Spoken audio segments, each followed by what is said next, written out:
Hi everybody, my name is Aaliyah and welcome to my channel, Aaliyah Uncharted. Today I'm going over the books that I read in May. To be honest, there aren't a lot of them. Actually, May was actually a really not great reading month for me. I had every intention of reading all the books and stuff, but it didn't really work out that way. It's kind of like as soon as I hit publish on my TBR video, I was immediately thrown into a reading slump because I just couldn't get myself to read anything. But I still managed to listen to a couple audiobooks. So I finished 3 books and DNF'd 1. So we at least got some books down, and I think I still technically won the Asian readathon. But let's just get into the books and we can talk about it. Alright, so the first book I read in May was Frankly in Love by David Yoon. This is a YA contemporary novel following Frank Lee, who is a Korean-American boy, and he is really excited about his new girlfriend. Unfortunately, his family does not approve of him dating anybody who isn't Korean, and so he has to keep his new relationship a secret. So because of this, he ends up in a fake dating relationship with a childhood friend of his who's in a similar boat, and so they pretend to date each other to get their parents off their backs so then they can date whoever they want. And then of course shenanigans ensue. I thought that this was cute. I ended up giving this one 3 stars. I thought it was a pretty good solid YA contemporary. I really appreciated looking at Frank's family and seeing the difference between how he views his life, what his worldview is compared to his family, and how there's just such a cultural disconnect even within one family between 2 different generations.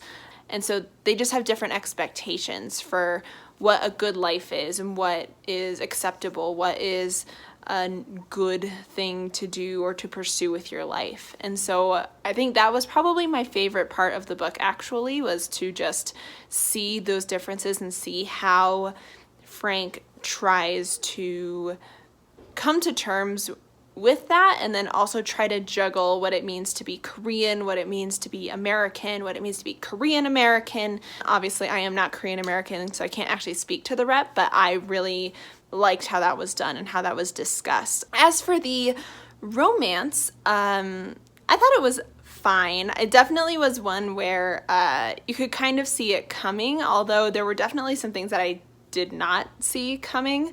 I will say that because of the fake dating trope, there is also a bit of cheating in here, so if that is a red flag for you, consider it raised. So yeah, I thought this was a pretty good standard YA book. I think that its strength comes in the conversations around culture and worldview and what it means to be a first-generation kid in the US, and so I really loved it for that. But other than that, I think it was pretty standard, so I ended up giving this one 3 stars, but I would still recommend it if you're just looking for a nice YA contemporary that might talk about more than just a romance. The next book that I read in May was Little Fires Everywhere by Celeste Hing. This was also the group book for the Asian readathon, and I ended up giving this book 3.5 out of 5 stars. I think this is one of those where I objectively can see its merit, and I think a lot of other people would like it better than I did. This is just not my cup of tea. I ended up being really bored in the first half of this book at least, and it took way too long for me to get into this book, which is why I couldn't give it a higher rating. But I do think it had some really interesting discussions on motherhood and race. So let's just get into it really quick. This book follows 3 families in suburban Ohio, like in a suburb of Cleveland. You have the Richardson family, a family of 6. It's a wealthy white family. The matriarch grew up in that same suburb, and they're very powerfully situated in that community. They also own a small house that they rent out to other people, and so they rent out to Mia and Pearl, who just a mother-daughter duo who move into the neighborhood. So that's family number 2. And then the third family we kind of follow, they're kind of more on the periphery, is a friend of the Richardsons, and they are trying to adopt a Chinese baby. You know at the very beginning of the book that the Richardsons' house burns down, and they kind of already know who does it, but the book, I guess, is kind of trying to answer the question of why it happened and what events led up to this happening. And all you know is it might have something to do with this baby. You don't know. And so that's kind of what's going on. It's definitely a quieter book, I would say. I don't think anything really starts to pick up until 65-70% of the way into the book, which is about when I actually started getting interested in it. But I like I said before, I think it has some really interesting things to say in terms of motherhood and what it means to be a mother. You know, we have mothers of different kinds in this book, and it really kind of begs the question of like, what is a mother? What is a good mother? Who should and should not be a mother? And a bunch of things like that, which I thought was really interesting. And then also, obviously, the racial implications of this wealthy white family adopting a Chinese baby, what that means. Are they obligated to honor that child's culture or not? What does it mean to honor their culture? How do you do that without tokenizing them? Is it better for the baby to just be with a Chinese family? There's a lot of questions about that in here, and I think that it's well handled in its messiness. So yeah, I don't know. I found this to be really interesting, and I think that the discussions on race and motherhood are really cool. I know I had a really interesting conversation with my mom about it when I did finish it.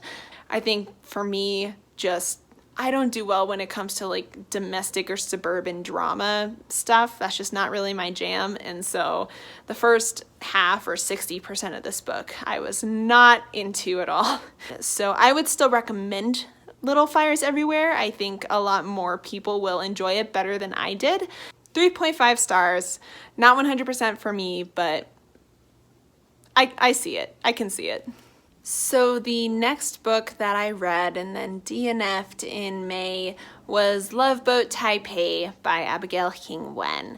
And this was a bummer. I was looking forward to this, even though I knew that it would be a little outside of what I normally read, but I couldn't finish this. So Loveboat Taipei is kind of similar to Frankly in Love in that our main character, Ever, she has a passion for dance, but her parents do not approve, and so instead they want her to be a doctor. So she's been applying to medical schools, or at least to go to college in pre-med, so then she could become a doctor, because that's what her parents have chosen for her. And they decide to send her to a summer camp or summer program out in Taipei to learn Mandarin and takes more science classes ahead of college. When she gets to Taipei, she finds out that the summer program has a nickname of Loveboat, and it actually kind of has a reputation for being a little lax on the rules, and so it's kind of like a big 8-week-long party in Taipei, which sounds great. She takes this as an opportunity to break a lot of her parents' rules and do what she wants for a summer before she's forced to study something that she's not interested in. I remember people pitching it as kind of a Gossip Girl situation, and now I totally understand why. There was a whole lot of drama in here, and a lot of it seemed like really petty drama, like who's hooking up with who, and so-and-so looks really nice, which then makes me feel threatened in myself or whatever. It seemed really like petty and almost kind of juvenile drama that I was just not interested in. There was also definitely the very obvious setup of a love triangle, and you could already also tell who the end game was going to be. And so I think because it felt like I could see a lot of what was going to happen, it seemed pretty cliche and pretty obvious in that way, and I was not really a fan of the drama and the other characters in this book. I decided to just stop. I ended up DNFing it at around a third of the way through. I figured, I had already read a couple other just okay books for me that month, and I didn't want to add another one. I knew I wasn't going to be rating this more than 3 stars anyway, so I just decided to call it, and I think that was probably for the best. So if you're into a kind of thing like Gossip Girl, if this sounds like an interesting premise to you, I don't want to dissuade anybody from checking it out. I think this was definitely a combination of not for me, also I was in a slump, and yeah, just not really good timing anyway. So the last book I ended up picking up in May was Convenience Store Woman by Sayaka Murata. This is a book in translation from Japan, and it was very strange. I remember hearing people say, this is a weird book, and in my mind, when I hear that as a weird book, I assume that that means there's like some weird like fabulous elements to it or something, right? Like, or maybe like just like absurdity. But the thing that makes this book weird is our main character. So our main character, Keiko, she got a job at this convenience store her first year of college. And then she really found a rhythm there, and it ends up being what she does for the next 18 years of her life. She's in her 30s when we actually meet up with her, and she is still at the grocery store, at the convenience store, and she likes working there. Like, she likes the routine of it. She likes that she knows exactly what is expected of her. She knows exactly what to do, what, when, and how to do everything.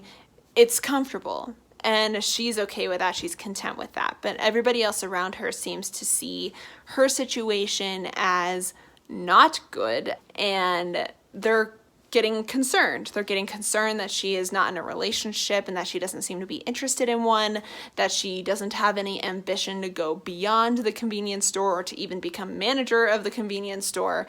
She just seems to be very content with where she is, and nobody else is content with that fact.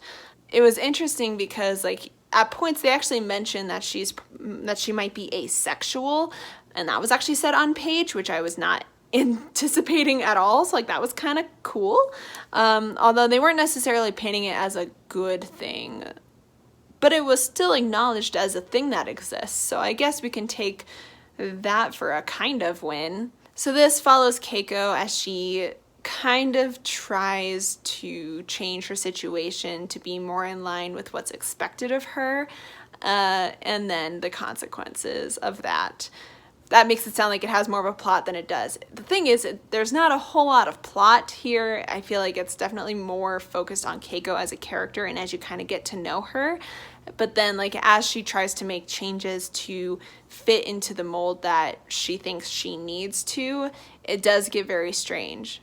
Our main character, just her thought process and how she views the world is very interesting and different, and I think that's kind of what throws people off and what kind of threw me off a little bit.